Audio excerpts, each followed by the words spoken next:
Hi, welcome to another exciting episode of the Andre The Beast Crayton Show. I'm excited. Look at this smile. Why? Because this story is about, it's not even about second chances. Let me spit it to you the way it needs to be spitted. Opportunities happen for a reason. Setbacks happen for a reason. But new birth brings new life, new enjoyment, and more importantly, a chance to tell a different version of your life, its purpose, and its meaning to the world. Today, I'm blessed. No, not blessed. I'm overjoyed because the gentleman on our show today, I followed his career recently, and has had a tremendous journey, to say the least, with more to come. He's coming on the show today to share an in-depth view of his life, his journey, the opportunities, the setbacks, and more importantly, the rebirth. Check out what I said, the rebirth of a new journey in his life. I'd like to welcome to the show the future star of the Puerto Rican Latino, the world. Because I don't believe in all this different nationality. I believe in the world. We all bleed red when it's all said and done. The one, the only, the next movie star, Mr. Angelo, I'm going to get the last name correctly, Maldonado Jr. Did I get it right? You nailed it. Appreciate it. Welcome to the show, big guy. You know, we did a pre-interview, and I am so happy for you. Let's get real. We won't talk about the great opportunity that just came to you. We'll wait that towards the end. But I'm really happy for you, and I'm glad that you took the time to come on the show and share your journey into this new horizon that you're about to embark in. Before we get started, tell the viewers a little bit about who you are outside of being a movie star. Who are you without being labeled the movie star? Well, first and foremost, I was born and raised in Brooklyn, New York City, to two Puerto Rican parents. And, I grew up in an area called Borough Park, which was predominantly Hasidic religious Jewish people. It was similar to Williamsburg, if those who are familiar with the Brooklyn community. Mm-hmm. And so I grew up, just this chubby kid in the neighborhood who, grew up on the with the hip hop and just loving music. I come from a musical background as well. Right. My grandfather, God rest his soul, he was a famous guitarist and singer. He was in a Spanish group. And so, music was in my blood, and I realized at a young age I was able to sing. And so, fast forward, years would go on, and I started to rap and started to. I actually was the first ever Hispanic Puerto Rican hip hop and R&B artist to ever be on a national television show, which was the Carson Daly Show when he was filming in New York City. I actually performed alongside Wyclef Jean, Grammy nominated. We all know who Wyclef is from the Fugees. So yeah, that's just a little bit. I'm just giving you little sprinkles here and there, but okay. We'll, you didn't tell me you can rap. Yeah. I was initially born with the gift to sing. Being in the hip hop, growing up, just being in Brooklyn and just in New York City.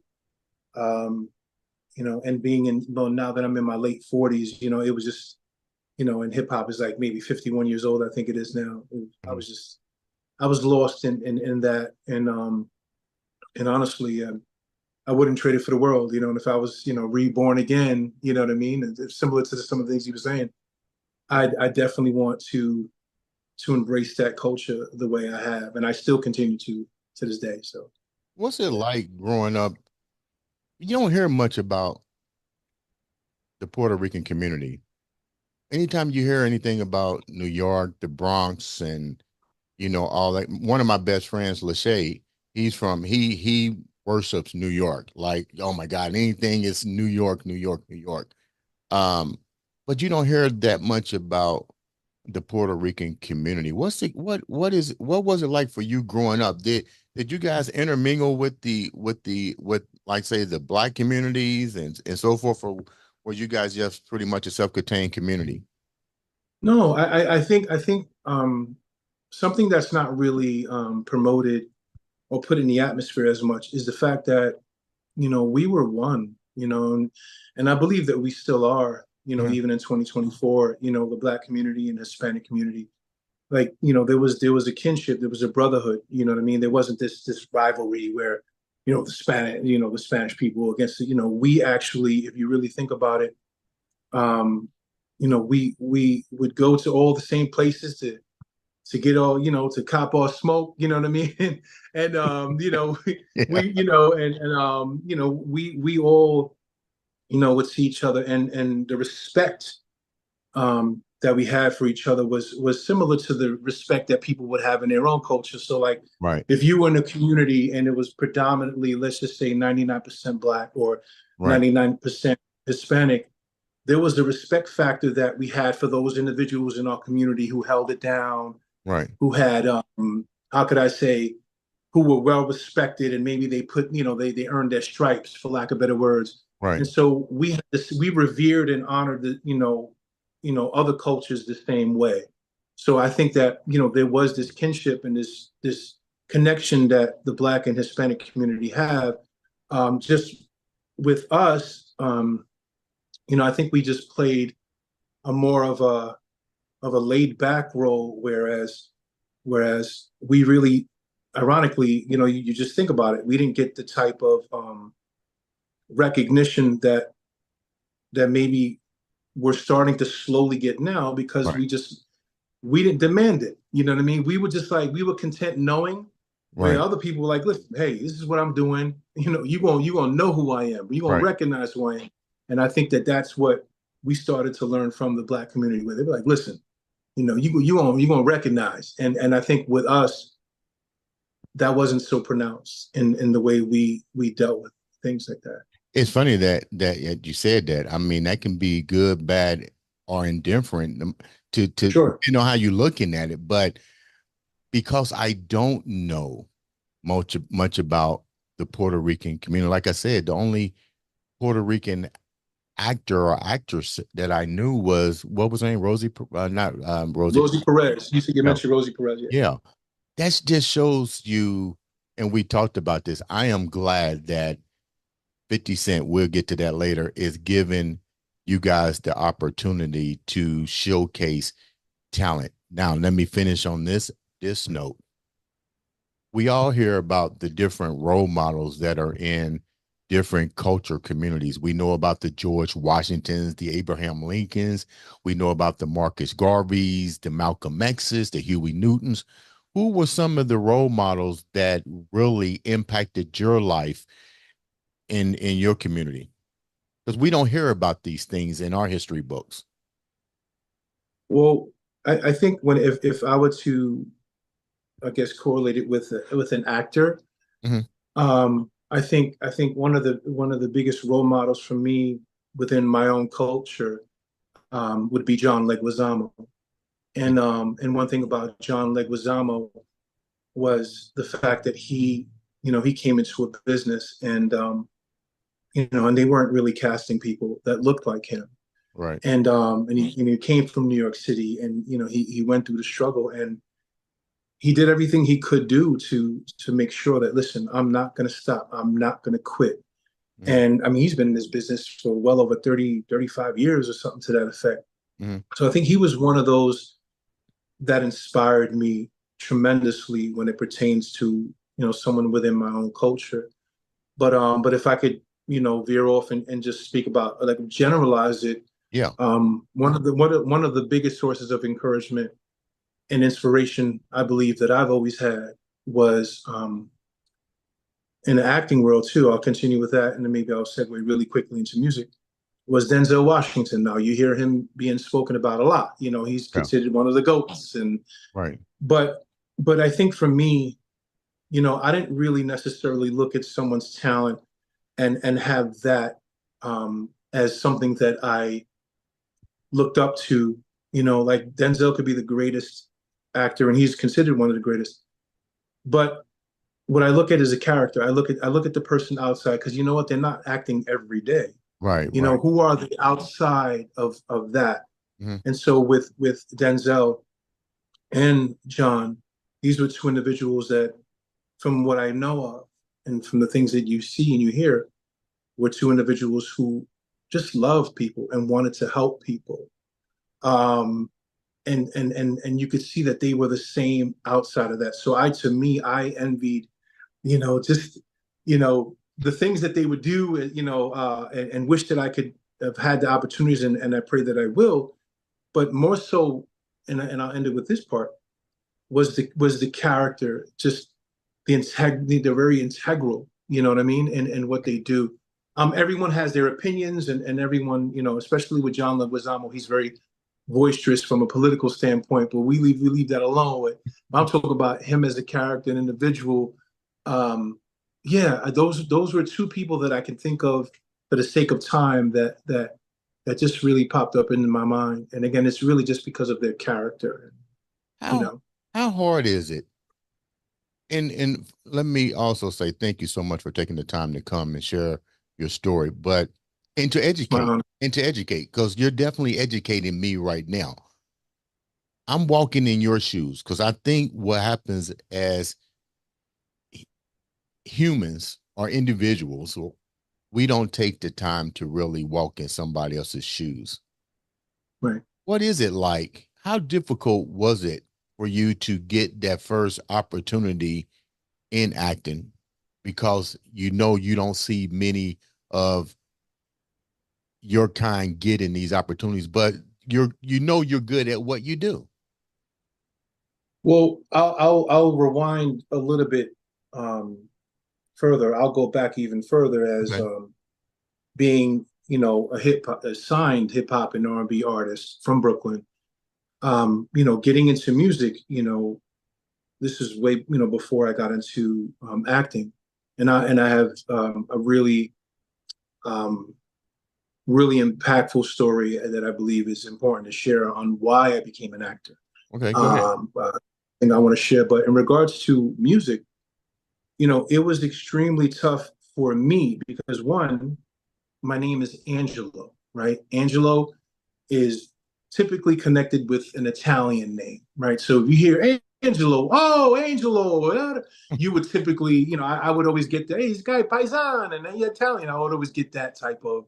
Yeah. And then growing up in Borough Park, we're literally a 5-minute walk from Bensonhurst, which is where Al Sharpton had walked years ago, and he, there was, a lot of racism in that area, against the Black community.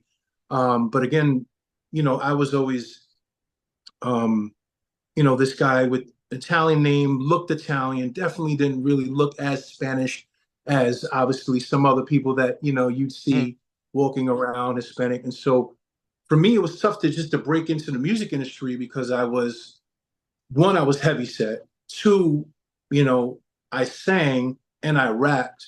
And at that era, everything was like Onyx and gangster rap. And it's just Yeah. like, and if you wasn't like beating up your dog and punching the mailman and you know what I mean? Yeah. And shooting trees and robbing your local 7-Eleven like you weren't a thug, right? So for me, and I say that jokingly, I'm not encouraging anybody to go that direction. But yeah, so for me, it was tough because I always had to show a side, like, listen, don't get it confused. Don't think because I sing that I won't punch you in the face, like I won't knock your ass out, right? Respectfully. Yeah. But at the same time, So it was such a complex thing for me to fight all of the, you know, the obvious things that people would see from a visual standpoint, and then the era where everything was just extra gangster and tough, and Right. the 50 Cent type mindset where it was like, listen, if you ain't real, you're a victim. And so Right. for me, having to show people like, look, I'm talented in both areas. Nobody's doing this but Lauryn Hill. But mind you, she's a female, Hmm. right? She's a black female who could sing and rap. The only person that during my era that was actually doing, she actually was another inspiration. I forgot to mention her. One of the biggest inspirations musically because Right. of her versatility. But it Right. was tough because again, I didn't walk around looking the part. I was always heavy set. You can't just get clothes anywhere. When you're a big guy or big Right. person, all the fluffy folk watching, they know you can't just walk in anywhere and get clothes. You know what I mean? I wish it was like that. Yeah. So I was like the big and tall, or stretch a shirt till it had no more life to it. You know what I mean? Yeah. And so I'm just like, but it was tough. It was tough in that realm. And yeah. So and then I guess as I became an actor, it was a different animal in itself, and I'll definitely get to that. When you got that first opportunity to be an actor, what was it? Um, Ironically, it was a series regular role on a show called Danny's House, Yeah, I right? remember that. So Yeah.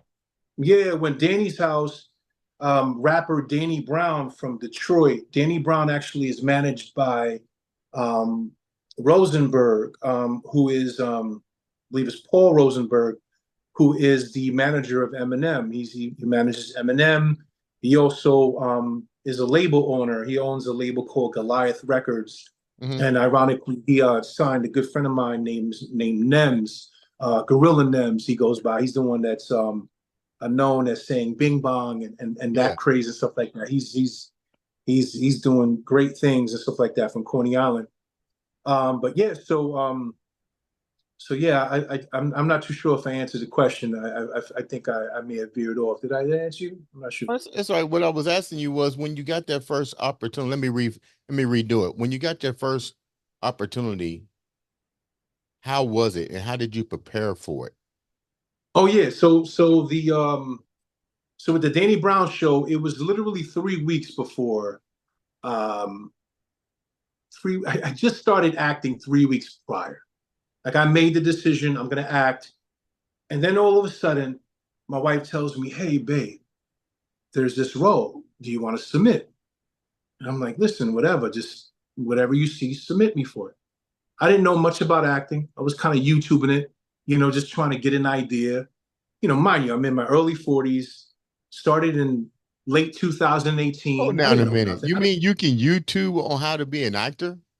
Yeah, I mean, well, there's people who, I mean, you can pretty much YouTube anything nowadays. You know what I mean? You can YouTube just about anything. But there were videos of people who talked about the business, Okay. and there was one lady in particular named Wendy Elaine Wright, and she would have these videos. She was very outspoken. She kind of reminded me of this loudmouth New Yorker. And I don't mean loudmouth in a sense of like, I don't mean that in any disrespectful way, but just like, hey, listen, she'll speak her mind, she'll throw a little Right. profanity out, excuse Right. me. And so, I just instantly resonated with her. But watching her videos, it was so straightforward that all I needed was just to find a couple little things that I needed to understand about the business. And once I knew that, I was able to run with it. You know what I mean? And because again, when you're in the entertainment business, there's a lot of promoting, self-promoting, Right. practicing your art, your gift. I'm rapping and singing. I'm rapping every single day, singing every single day. So what would be the difference? And so when I realized that it really wasn't much of a difference. Hmm. You know what I mean? And it was still cutthroat in both businesses. Right. It's a who kind of business. There was so many similarities. So when I got Danny's House, which was on Vice Land at the time, they're now Vice TV. Rapper Danny Brown, again, who signed to Paul Rosenberg, which is he owns Goliath Records, and you know so it was a big deal. I got that opportunity, did the audition, and I just remember when I was called, I'm like, really? I'm like, man, I'm doing this 3 weeks. Are you serious? Are they sure that they want me for this role? Because again, it was national television, um, main character. I was one of the main characters, and yeah, and it was life changing. This is back in 2019. Yeah. Did you have to? You, I get the fact that you're an entertainer. You started out rapping, you got signed with a major record deal, but this is acting now. Did you have to go to acting school? Like, I know you did. You realize that you probably had to read a script? Were you prepared for the next journey because you get the job? But I'm pretty sure you have to have had some type of theater or knowing how to read these scripts. The experience that I had was a life experience. Okay, that's deep. And so you'll find if you really take the time and people take the time to listen and hear some of these actors, there's some that have never taken formal acting classes. Really? There are some, and some of them are Oscar award winning actors. Some of them, I mean, the most profound and most prolific actors in the business. With me, this particular role, which was called the exhausted delivery guy, right? That was the guy from that I was cast to be on Danny's House. And I remember just saying, man, I know how it feels to be exhausted at work and just frustrated and not wanting to. And so I remember at the time I was working, for this company, and man, I was exhausted and frustrated. I was like, man, how do I bring this character to life? And so from the very beginning, I was able to internalize, I was able to take from within myself, which many people call it in the acting business. They call it, it's the word I'm looking for. They call it, I'm drawing a blank. It's called, it's called method acting. So what happens is you just kind of get lost in this world, and you just become that. For instance, somebody's going to be in a wheelchair in a scene, and you're a guy in a wheelchair throughout the whole movie. They'll spend a month in a wheelchair, and they'll just, they just get lost in it. So with that, I just got, it was just easy for me. And I found it so easy to get into character because a lot of the things that were being thrown my way were things that I had already life experience with. Mm-hmm. So I knew that I had to eventually at some point train and try to get an understanding of what it is to understand the art of acting and really understand, the nuts and bolts of this business. But to be honest with you, in comparison to a lot of other actors, I just had it. I had the ability to adapt to a character without all of of these major organizations and schools and stuff like that. It was just a natural thing for me. What has there ever been a moment through your journey that you had to resort to getting trained or to immerse yourself in a character or a role that you completely had no life experience dealing with? And what was that like for you? I have learned from quite a few people, like for instance, a gentleman named Ulysses S. Terrero, and he has a movement. I call it a movement because it's really impacted many lives, called Acting Rehab.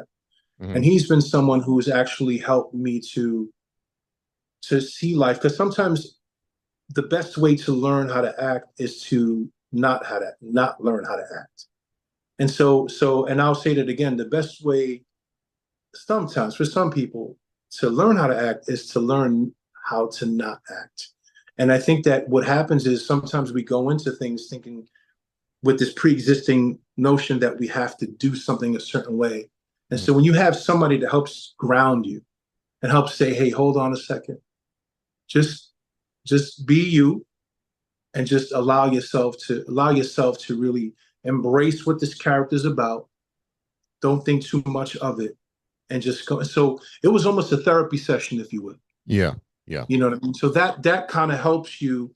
Again, I can't speak for everyone. Some people may need something more extensive, but for me, a lot of what has helped me in roles that I really couldn't connect to, that maybe that initially weren't something that I could draw from, Right. were with people like Ulysses and another gentleman um, that had passed away, his name escapes me, man, and it breaks my heart because he's a great guy. Jack Turnbull, I'm sorry, of actors site, and he was a gentleman that was just, all he did was he taught you how to just love yourself and really embrace every moment, regardless if you connected to it or not. Even when he couldn't connect with some of just the Brooklynness and me being Brooklyn and just the Hispanic, he was the white guy in his 70s living in LA. He Yeah. had no idea, but what he taught me was, hey, I may not be able to relate to you and everything else, but I don't have to act. I don't have to talk like you. You know how people, when they fake talk slang Yeah. and they try to act like they're down with you, like, yo, what's up, brother? Yo, homie. Yeah. And they do all this extra stuff. And you know that it's just You know it's really, extra. Yeah. yeah, it's extra. It's artificial. It's definitely, you know what I mean? It's definitely by far not Whole Foods material. So you just looking at them and you saying to yourself, like, hold on a second. That's very disingenuous. It seems fake. So with these two individuals, and the first two individuals that popped up in my mind, they taught me how to take any situation that I'm in, whether life or in acting, and just allow myself to first take a step back, breathe, and just embrace who I am. And so it allowed me to have a blank slate. So then I didn't have to think about anything. All I was like, okay, feed me, download whatever it is that this character is about. And so what I would do is I would do research. They teach me to research. I try to adapt to, okay, where's this person from? They're from Ohio. Okay. All right. Well, what are Ohio people like? What do they do? And so it's like school, it's going to school. Yeah. But a lot of that stuff you can do on your own. So if you got a character description, once you get out of your own head and what you think needs to be done, and find people who can help ground you and help bring out the best in you. Because again, sometimes people don't need. So what I'm looking for, they don't need a speech. Some people don't need a speech. Sometimes people just need a hug. Sometimes people just need to be embraced. Yeah. So I think that applies to acting. And again, that's the most simplistic way I could say it. You know what I mean? Have there ever been roles that you were uncomfortable playing? Yeah. There was one particular role that was on MTV. It was called Revenge Prank. Okay. And Revenge Prank, I remember getting cast, and it was an MTV, and I'm thinking, man, this is great exposure. And this Right. particular prank that they did was one of the most famous that they've had. It went viral. I mean, to this day, I get stopped. I'll get stopped in different stores, and when I go to the mall, forget about it. It's like, oh my God, you're the one from MTV, and but it was a prank that was in a funeral home. I mean, an actual funeral home, and it was really triggering for me, and I felt really uncomfortable. They wanted me to use a certain profanity, and I am a man of faith. I believe in God, and I make my mistakes and things of that nature, but Right. nonetheless, they wanted me to say some things that I didn't necessarily want to at the time. But ultimately, it was triggering for me because of the fact that there was, we're in, this funeral home, legit. It's not a fake set. This was an actual funeral home, and I had just come off, not even a year ago, of losing my dad, which is the reason why I got into acting, and I'll get into that. But yeah, that again, I'm grateful for the opportunity, but it really was very triggering for me. I had a full-blown panic attack. Really? I was in the bathroom. Yeah, one of the reasons why I'm a mental health advocate, as well. I had a full-blown panic attack, and mind you, this was all happening. They had the mark come in. Everything was moving, so I had to be ready. I was mic'd up. I'm in the bathroom talking to my wife. I'm like, come on, let's pray real quick. And I could barely breathe, and literally I had 10 minutes to get myself together. And yeah, and I remember fighting. I was actually in the scene, if you see it. I'm fighting through anxiety, and people would never know it. You know Really? what I mean? The same way I sang with Patti LaBelle about 4 years ago, 3 years ago it was. I sang with her on stage, and I had a full blown panic attack. You see me throughout the video. I'm putting my hand in my neck trying to feel my pulse. I'm having anxiety. It's tough, but yeah, that was when that one role. Um, it was very triggering for me because I had lost so many relatives. You know what I mean? And my dad was via suicide. My father took his life, so it was tough. You said your dad, I'm sorry about that, your loss of your father, and the fact that you are a big advocate for mental health. This is a two-part question. Did you proceed with that role because you had an obligation to the people and the staff there, and that was part of your job? And then the second part of that question is take the viewers from your heart, the loss of your father, and how it amplified you further into your acting career. That's actually two great questions. I think for me, first and foremost, the reason that I became an actor, I would have to say this before I answer that. The reason that I became an actor was because my dad was one as well. Okay. Okay, my dad was an actor. He was also a former Marine. Actually, I don't like to say former, because once a Marine, always a Always a Marine. And Marine. Yeah. yeah, so I wanted to honor him that way, and also any other Marine out there that's watching, or someone who may have lost a relative or loved one that is a Marine. Once a Marine, always a Marine, regardless if they're alive or they're not. And so my dad was, he fought for the country, served this country well, but he battled with bipolar disease. He battled with PTSD. Just things that he saw, things that he experienced while serving the country. Mhm. And so I think for me, becoming an actor and the whole purpose really was to carry on his legacy. I'm Junior. I'm Angelo Maldonado Jr. I'm his Right. firstborn son. So the way that I was able to grieve, the only way that I knew how to grieve was to carry on his legacy and do what he couldn't do anymore because of his mental health struggles and his declining mental health issues. So any opportunity that I felt would catapult my career, um, I was not going to do anything to burn any bridges. Especially MTV. I mean, we all know the platform that they have had for, decades. Right. So to me, I felt like there was an obligation, obviously, one to my dad first, Right.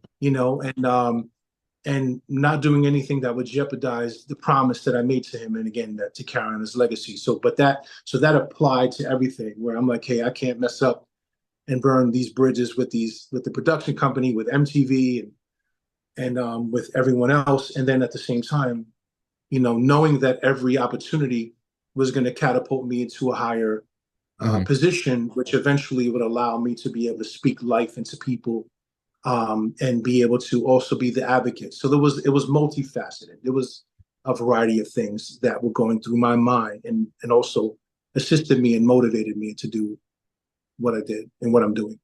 What was it like for you? What was it like for you knowing that your father is your hero? Let's call it what it is, your hero.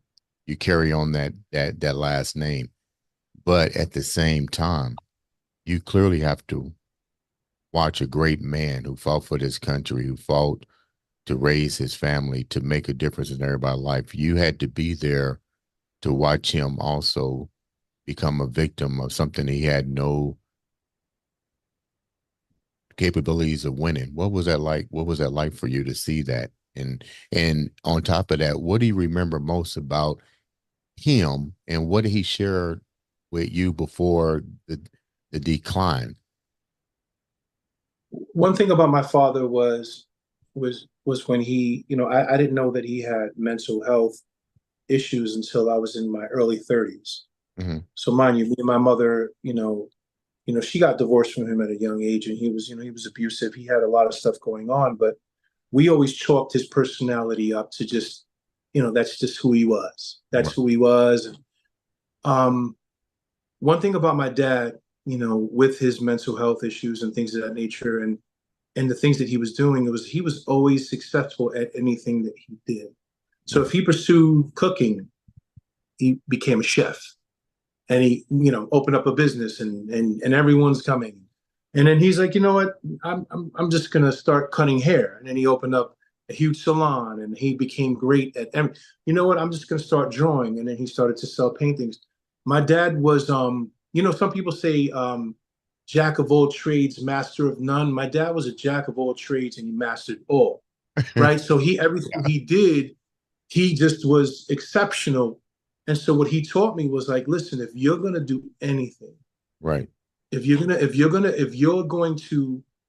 um, if you're going to step into any arena, make sure, one, that you're mentally in a position to do everything that it takes, but also really believe in yourself and know, like, you got this, you got it. And so again, you hear these motivational speeches all the time. Mhm. People, you see them on social media all day and night. There's Right. always somebody that's out there trying to encourage you. But when you see a person and you start to realize, like, man, they have all of these things going against them, and they're moving. They're Mhm. moving and shaking. They're doing what they got to do. He taught me that no matter what obstacles you have in life, whatever you feel like you may not have, or things that are holding you back, that there is nothing at all that can stop you if you really, really are sold out in your mind, not sold out as an individual, but Right. sold out in your mind and in your heart and your spirit, that I am going to do that. And so that's one major thing that my dad taught me, and it's something that I carry on to this day. Like, I can rap, and not to toot my own horn, but really well. Damn it, you know what I'm saying? And then, Look, I'm gonna Google. and I'm gonna find because some of your old music. I'm gonna find some of your old oh music. yeah, yeah. I mean, I collaborated with the platinum artist Mr. Cheeks. Okay. I've sang hooks for him and different people and rap. And so, and then and again, I still can't get the footage of me with Wyclef, performing with Wyclef on the Carson Daly show. Back in 2004.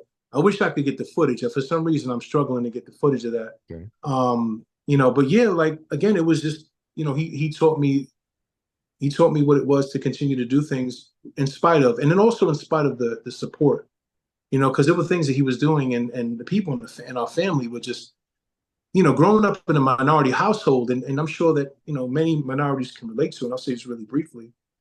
If you weren't, and especially me being Spanish, if you weren't doing construction, like us Hispanics, us Puerto Ricans, for instance, I can't speak for everybody, but I just know with my household and the people that I know growing up, Mhm. if you wasn't doing no construction, no sheetrock, if you wasn't, doing maintenance or warehouse work, if you wasn't doing something real, just, just you weren't scraping your knuckles and just getting calluses on your hands and whatever, you wasn't a man. Right. Right. So here I am, teenager, becoming a young adult, and I'm like, man, I want to be an artist. I want to rap and sing, and they're looking at me like, man, get a real job, man. You a bum. Yeah. And so they looked at him as a low life and a bum, because he was chasing after a dream that a culture, and the family were too scared to pursue. So again, I can get lost in that, but I'll just share that real No, briefly. you But you you made perfect sense. And now that you have sometimes it just takes one. Let's be real. Sometimes it just takes one to amplify. And I believe you're going to be that one instrument that's going to be that amplification, that light to show that you can change the norm. And I think you hit it dead on the nose. We have to get out of this cultural mindset and this labelization that this is all you can be, instead of doing exactly what you said. Believe it not here, believe it here, and start to go. The obstacles you faced, you've overcome. How difficult was it for you to get back on the horse with the loss of your father? I mean, there's so many things. I mean, we can go in so many different directions, but I'm gonna backtrack just a little bit again. Um, I attempted to take my life twice in this music industry. Imagine Wyclef offering you a production contract, and saying, "Hey, man, I'm going to make you famous." Taking me into a room after we performed on the Carson Daly show. And then a year goes by and you don't hear from him. You call and you leave messages and then finally after a year later, you track him down and you talk to him. You're like, "Hey, what's going on, man? I'm over here lying to people now. They wonder, hey, what's going on with your record deal with that situation you had with Wyclef." And then when he talked to me, he told me, he said, "Listen, you got a lot of talent." He couldn't look me in the face though. And that, like, I knew it was hard for him to tell me. And says, "You have a lot of talent. You're extremely talented. One of the most talented and versatile individuals I've ever met. You know what I mean? You remind me of Lauren in so many ways. But you're not marketable. It's hard for me to market you." It broke me. At the time, maybe 2, 3 days later, I attempted suicide because I put all my eggs in that basket. Yeah. So for me to overcome that was prayer. Like I literally, after that, when I survived that attempt, I remember just crying and just emotional eating. And I sat and I said, "God, you spare me for a reason. There's got to be something else. Whatever that is, I don't know. But if you're real, like the way I was taught that you were, I need you to save me because I can't save myself." And so again, respect to everyone who has their own beliefs. I'm not here to. I love everyone, regardless if you believe in God or not, and what God you believe in. I'm not one of those type of individuals. But for me, I think that's what helped me. But it was triggering. So when my dad took his life, it was overwhelming because something told me 3 weeks prior to go visit. Something told me, and something was just, I couldn't explain what it was. I go see your father it was 3 weeks before he took his life. It's almost like a sixth sense, sort of. Yeah, it was something Yeah. that happened. So some could say that it was God, whatever. I'm just trying to be sensitive to everyone that's watching because there's Right. there's a multitude of people, but for me, I knew eventually that I was able to correlate it and connect it with God, just allow me to have that one last time. You know what I mean? Mm-hmm. And I remember begging my brother, who was 3 years younger than me. We're my father's only two sons. And I remember begging him, like, "Come on, man, we got to go there and check on Dad because he's not doing too well." My my stepmother at the time, was telling me, she's like, "Man, he's not doing well. He said he wanted to kill himself, and he's been talking, he's been drinking, So she was concerned. I remember taking a flight out there, paid for my brother, did everything. I mean, he just was not helpful. It was a vacation for him. But I was going everywhere with my dad, every doctor. I'm gonna see his therapist. I'm gonna see his heart doctor. I'm going everywhere because I'm trying to see what's going on. His therapist didn't want to meet with me, refused to meet with me. That to me was a red flag. And then and I started to see all the medications that my dad had. So with all that being said, I was able to see my dad, and I begged and pleaded with him, "Dad, please, Dad, you have 2 grandchildren. I'm the only one that gave you two daughters, 2 granddaughters. Right. Please live with me. I'll take care of you." So fast forward, I had him by hair. He was ready to commit. You could see also when you looked at him, he wasn't, like, I knew that my dad wasn't all the way there. Like, I knew that there was something going on, and he wasn't the dad that I remembered, but enough where he was able to comprehend what I was saying. And I remember begging him, and then all of a sudden my brother didn't get involved in any other thing, but he jumps in and says, "You know what? Leave Dad alone. If Dad don't want to go, he don't have to go. He's a grown man." All my dad needed to hear was that. Damn. And then 10 seconds later, my dad said, "Yeah, Junior, Paul's right. I'm not going to go. I'm going to stay here." Okay. I wanted to kill my brother. I'm not going to lie to you. Like, literally. Yeah. I'm not even going to hold you. There was no question.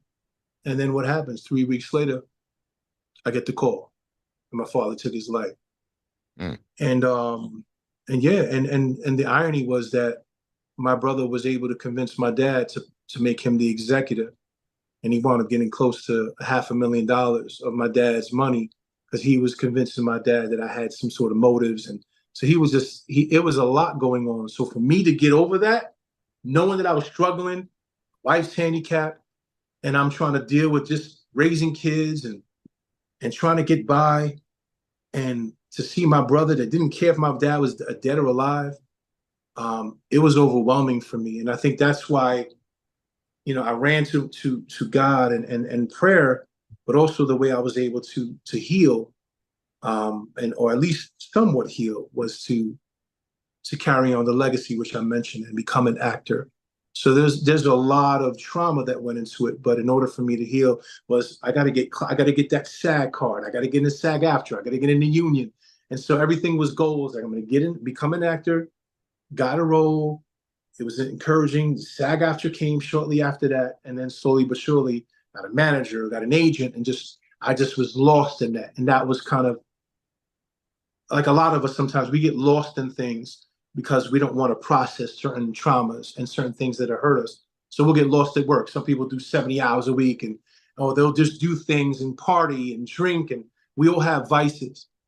So I think for me to get over that, again, long answer to a short question, but No, that was for me, I think it was ultimately, I still haven't fully healed, but every time I'm on set, every time I get closer to, to becoming a household name, little by little, it's healing me. It's healing that scar.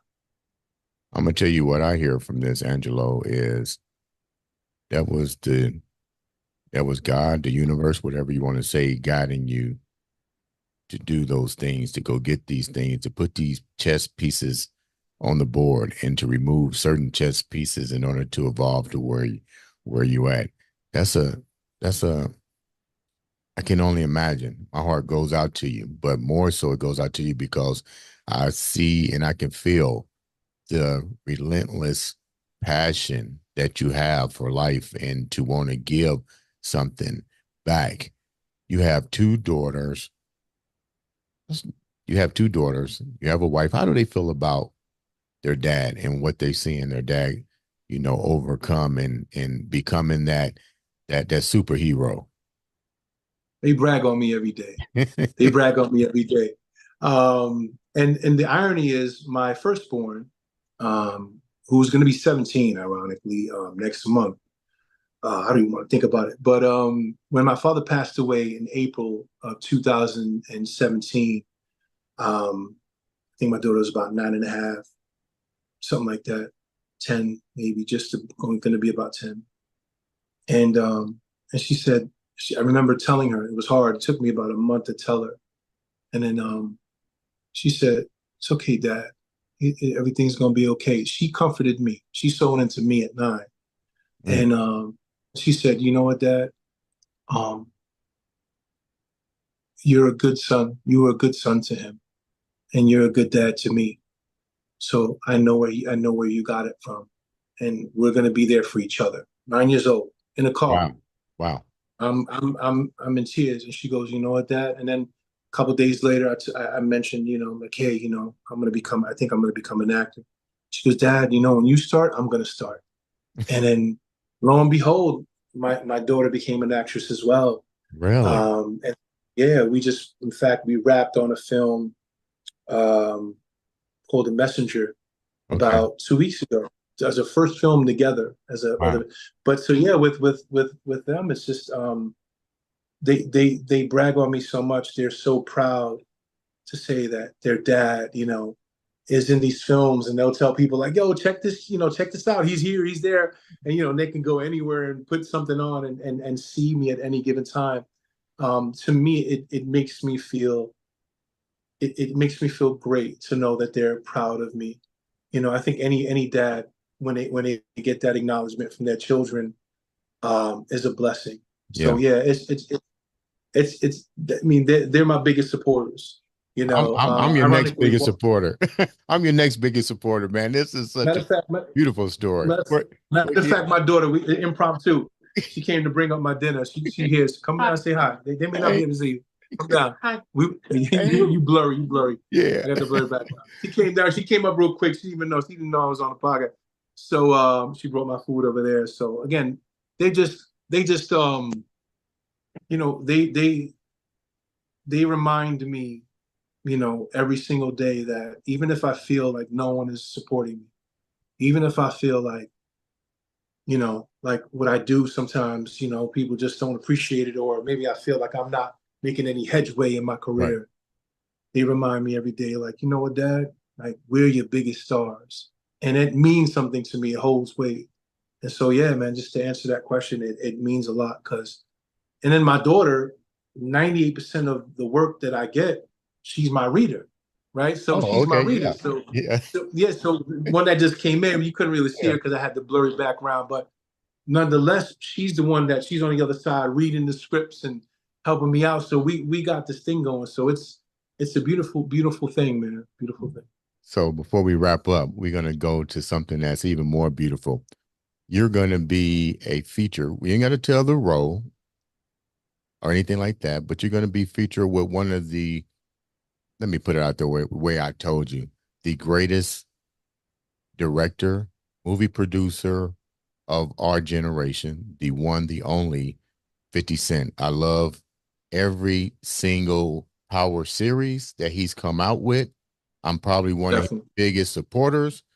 You're going to be part of the Raising Canaan, which I think is truly a brilliant piece of work. I've watched it a million times. I've watched that so many times. My people be like, Dre, aren't you? Look, I know every line word for word in there. And the reason why I think it's beautifully written, I've been waiting on the sequel to come out, and you're going to be part of that sequel. What was it about you that you think 50 Cent brought you on board? Well, the showrunner you have is there's Sasha Penn, and you know, he's one of the showrunners. And then obviously Courtney, you know, is still, you know, she's who she is, you know, and He's a great uh, writer. big boss lady. And so, and you know, and I just think that what 50 is just a genius when it pertains to um, seeing in people sometimes what they don't see, you know. And I think that what he's been through and the trauma that he's experienced in his own life, loss of his mother, the loss of his, you know, his recently, I believe it was his grandfather, if I'm correct, and not too long ago, you know, and just people that he loved, you know, he's been through so much where he had to fight. So what happens is when you have so much street smarts, when you have just so much life experience, you know, you tend to be a very good judge of the character. You know, you see who's really about that life, who's really serious about what they do. And so when he made that commitment to become, you know, to get into the movie business and to get into this realm, he's gonna seek out after people who are just geniuses, who just are, you know, and again, and I believe he's encouraged some of these people to even take their skill set to a whole nother level. Oh, yeah. One, because of who 50 is. Mhm. 50 he took nothing and he made it, I can't even say something because I don't even think that even does it justice. You know, No. he took nothing and turned it into I mean, a literal empire, you know what Yeah. I mean? No pun intended. I using that terminology because I know he would always mess around with the empire universe, and that's That's what he pretty was much so. what it is. I mean, the Power Network is truly remarkable, but when you see the vision of it, I think a lot of people probably didn't see the vision. And we talked about this off camera. I kind of seen Yeah, it shifting when the situation with stars and him, and I just from that moment on seen the brilliance of who 50 Cent was. I probably feel he's a better businessman than music. And that's not to knock his music, but I'm more impressed with what I see him navigating. So my question to you is on that, had you even watched any of the Power series, and what was your take on it? well, to be completely honest with you, um I watched an episode or two. I never really gave it a chance because I just didn't. I mean, to be completely honest with you, I didn't think I was gonna like it, right? Because Okay. again, when you think of 50 Cent, you think of him as a rapper, and you just like, Right. oh, this is probably gonna be because like I don't, and no dig to Dame Dash, right? Dame Dash salutes to everything that he did in his career. Mhm. But Rockefeller, all that stuff or whatever, and his contribution in getting Jay-Z to the level that Jay-Z, has gotten or whatever. And I'm not getting into all the other politics, but when I would watch shows that he would put out, I just wasn't a fan. And again, I'm not disrespecting the man. He's at a much higher level than I am right now. But the quality and I just, again, I hate saying it because it sounds so cool, but I have to be transparent. I just felt like there wasn't much thought to it. It was like, you know what? I'm just going to put a movie together. I'm going to whip this up real quick, Mhm. and then I'm just going to put it out there. So if you really think of the quality and the actors, and I just said to myself, man, like I don't really like this. This is really bad. Mhm. Nobody's really watching this. Nobody's giving any love. So when I saw that, I automatically, again, which was ignorant of me, Right. assumed that any other person that would try to go in that direction or whatever the case may be is going to put out a similar product. Right. And to my surprise, that was farthest from the case. 50 said, listen, he learned from other people, realized again, and I encourage anybody, watch anything that Demon Dash puts out. I commend him for going all out and doing what he needs to do. Mm-hmm. But I just think when you think of quality, I'm big on quality. I'm big on visuals. I'm big on Right. excellence, just a spirit of excellence. And if you're going to do something, give your all. Mm-hmm. So with 50, I didn't really watch anything because I didn't think anything of it. And then once I did, and I'm gonna be completely transparent with you, the only series that I actually watched in its entirety Mm-hmm. was Raising Kanan. Right. And that was because I was up for a potential role. So I'm like, oh, I gotta really lose myself in this or whatever the case is. And then when I watched the series, it was in my era. It was Right. everything that was on there. I said, man, I relate to everything on here. Yeah. Yeah. So I was able to take my character and lose myself in it. It was so refreshing because it brought me back to my era when I was growing up in New York. So I Yeah. say that to say, I say all that to say that ultimately, for me, I think for me it was just, it was the first time I regretted that I didn't watch all the other Power episodes and all the other shows. And so now, right after I'm done with you, I'm going to be watching all the Power Forces and because it really is that great. It's Yeah. not like I'm just saying it because it's like, okay, no, Yeah. it's the truth. Yeah. And so it's, but that ultimately is me being transparent, because I could have easily just thrown out some nonsense. Oh, I watched it every single one. Listen, no, Yeah. I haven't, but that was my mistake. But I learned my lesson. So Yeah. 50, if you're watching, anyone on the team, forgive me. But I'd rather be I'd rather be authentic, keep it 100, and let you respect me for being, for being authentic, than for you to respect me for being a fraud. So, You know what? I think that you're gonna really bring that missing piece because I've watched every single episode. I watched them on. I share with you my viewpoints on Power, my viewpoints on Tommy, my viewpoints on the Power book, and clearly my favorite too is Raising Canaan because I can relate to that. I can relate to my mom when I got beat up, got jumped, and my mom said, "Hey, you're gonna go out here and you're gonna kick this boy's ass." And she sat there and she watched. And I was like kind of like you said, oh, I can resonate with every single aspect of that movie. I can relate to it. And but I did see some pieces that I see coming in because I was always worrying about how are you gonna make this even better. And I thought probably the same way he did. I didn't see the Latino, the Puerto Rican community, and I say, when is this coming in? Because you're in New York, you're in this area. Where is this culture? And now he's bringing it in. So my question to you before we wrap up: what do you think you're going to bring to the second part of this beautiful written series? what I'm going to bring in is my true authentic self. Okay. And that to me is giving everything that I got, my blood, sweat, and tears, Mhm. not only because I was given an opportunity, but to honor the vision, the visionaries, to honor the heartbeat behind what they're trying to accomplish and what they have accomplished with this series, Mm-hmm. and knowing that I've already lost myself in this role. I am this character. You understand? So when I bring it to the table, there's no denying that I was born for this. And so what I bring in is like, man, listen, you don't got to tell him nothing. This man is already he is that person. He might as well change his name to that character, because that's how lost he is. So what I bring to the table is reverence, is honor, appreciation, gratitude, and that will all be showcased in the way that I deliver, you know, every single, moment of this character. And I'm just honored to be a part of the universe, and even in this capacity, in any capacity for that matter.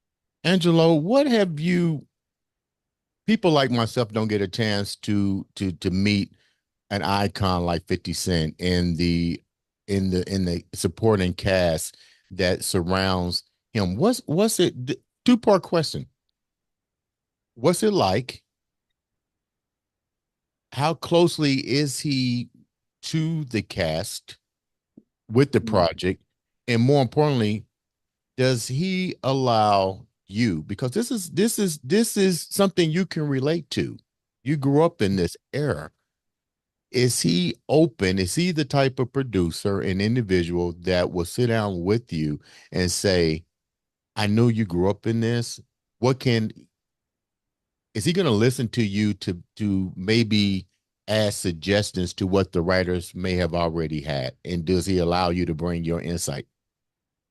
Well, that one, it's going to be, I wouldn't be able to answer that in its entirety, because I have unfortunately never had a chance to meet 50 in the Mhm. flesh. Okay. So one of the things, a lot of people who have been in some of the series, unless you're a series regular, for instance, and you've already been signed on to be, a lot of people, may not see 50 at every set, and things of that nature. He's out and about. So I am waiting for the day to be able to sit down with him, and I look forward to that. But I haven't been able to have that opportunity as of yet, because he's being pulled in different areas. Plus, he gets, he does shows here and there. But just with the people that, like, for instance, with Sasha Penn and Right. all the other people that are involved, um, they emulate. They basically know his heartbeat, Okay. and and so it's almost like I get a glimpse of 50 through what they're doing, and so I think ultimately what he does is he's entrusted these individuals to take the vision that he has, and so again, every time I'm hearing them speak, or just understanding the heartbeat of this series and other things. um I believe, to answer your question the best way I can, is that he really is, he's always had his ear to the streets, because he came from that, but Mm. he also has his ear to a bunch of different dynamics, because of the wealth, because of the level of success. So you got 50, who's a man that is seasoned in so many different aspects of life. Right. So Right. again, some people can realize that if they're successful now, what it was when you weren't, and right when you were trying to make it, and all the things, the obstacles that even now, that it was one of the gentlemen that was talking about the fact that there haven't been awards given to people from the Power universe, that they're not invited to the Jimmy That Kimmels and all has these other things. always plagued me. I'm like, how can you not give this man an award for beautifully written pieces of work that really is telling the story about, like we talked about, this is our life. No matter how you They want to look at it, these are our role models. The 100%. story he's telling is the streets. The viewership is literally quadruple the amount of some of people's favorite shows. And Right. this was talked about recently. And so what happens is, my own opinion, Mhm. and I'll say this really briefly, is because of the fact that 50 defied the odds. He proved to people, like, listen, I did all this, I went through all of that. Listen, I fought my way to where I'm at now. None of you guys handed me a damn thing. I fought for this. And so when you go against the grain and the system and the capacity that 50, it's so unorthodox. People want to be able to say, I'm the reason why. I'm the reason why. No, that man said, listen, I'm going to do it my way, and I don't care what anyone else thinks. And so when what people try to do is they think they punish him by not allowing certain things and accolades and things. But in all actuality, it just makes people more aware Right. of how much there's certain people that hate on this man because he didn't have to kiss nobody's ring. He You definitely understand? moves in He didn't have silence. to bow. He didn't have to exactly. He Yeah. didn't have to bow down to no man. He did what he did and stayed true to himself. And I'd rather be that guy, live my life until God takes me, knowing that I was authentic and my true self, and that no one could ever rob me of that. And so to me, the ones who are not giving him and people, actors, platforms, and things of that nature, it's really because of 50 and their envy of, man, I had to go through all of this. I had to kiss this button, that button, and the other button, do all this other stuff. And this man did it, you know what I mean? Just with his grit, with his determination. And I think that that's what frustrates people, and that's what people try to keep things away. But as we could see, nothing's gonna stop this man. And I just pray, protection over him and his family, and I just pray continued success for anybody associated with that man, because he's a genius. And like I said, I just pray for the opportunity to shake his hand one day, and because his life is an inspiration to me. And so I just pray that one day get just to shake his hand and just thank him for being him. Forget about all the accolades. Right. Thank him for being him. Yeah, And choosing the people that he has around him, to represent his movement, the writers, the directors, the showrunners, and everybody right. involved in this universe. You're definitely gonna get that opportunity. Before we wrap up, thank you so much for taking the time to come No, on thank you. and share such a great, impactful story. When you see 50, tell them Andre the Beast said what's going on. What can the Definitely.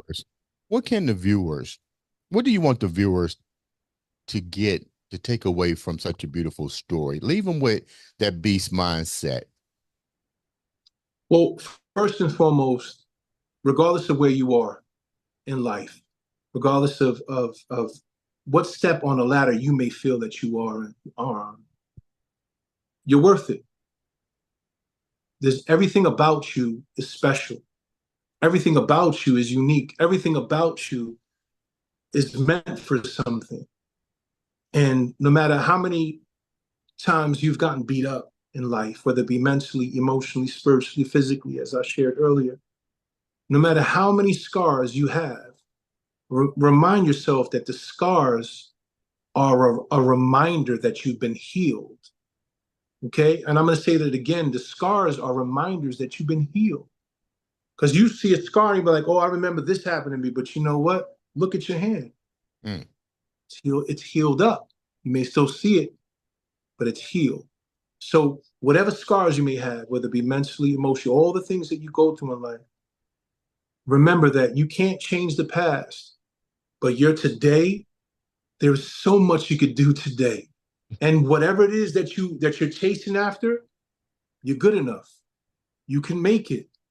Listen, take it from a overweight, heavy-set, light-skinned Puerto Rican, losing some of my hair, great. I mean, I have everything going against me. He's struggling financially, getting no's and no's. I'm not no pretty boy. I ain't I ain't got no six pack. I may have a keg or something, but I just want you to understand that your life truly matters. And again, you're going to hear millions of people try to inspire you.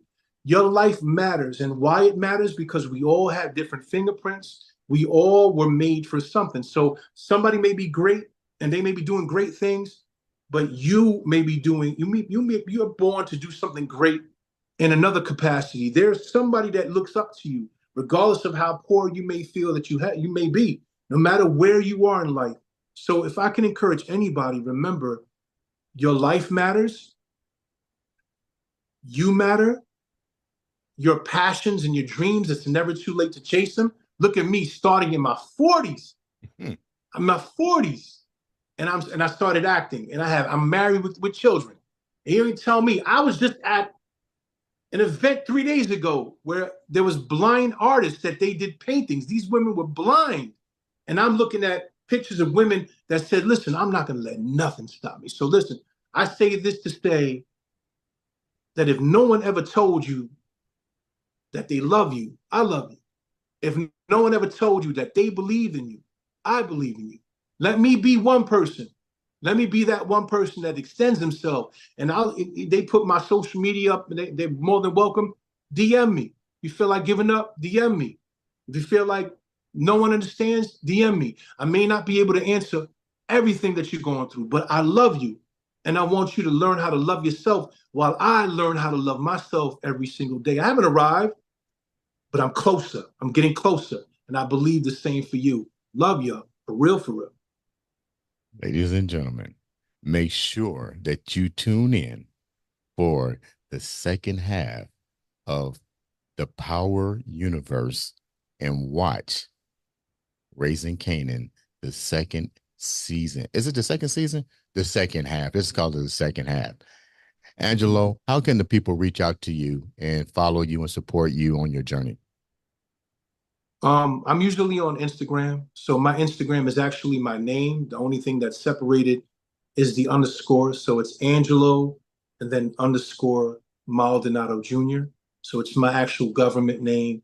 And the only difference is, like I said, the underscore, because somebody had my name for some reason. I don't know who it is, but I'm gonna have to search for that person and take it back. But it's Angelo underscore Maldonado Jr.